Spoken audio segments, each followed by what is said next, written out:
ఢిల్లీలోని ఇందిరాగాంధీ ఇంటర్నేషనల్ ఎయిర్పోర్ట్లో ఈదురుగాలులు బీభత్సం సృష్టించాయి. ఎయిర్పోర్ట్ టెర్మినల్ 2 వద్ద ఆదివారం సాయంత్రం అకస్మాత్తుగా గాలులతో కూడిన వాన పడింది. దీంతో 3 ఎయిర్ ఇండియా విమానాలకు నష్టం కలిగింది. బలమైన గాలుల కారణంగా ఎయిర్పోర్టుల్లో ఉన్న ఇతర వస్తువులు కొట్టుకుపోయి విమానాల్ని ఢీకొన్నాయి. అయితే వాతావరణ హెచ్చరిక లేకుండానే తుపాను కలకలం రేపింది.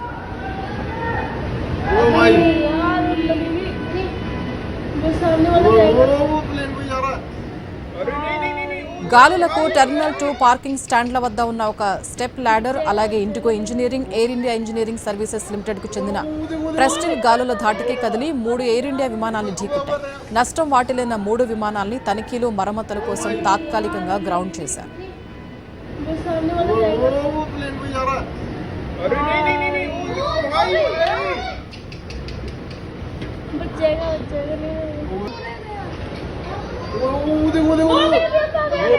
अरे यार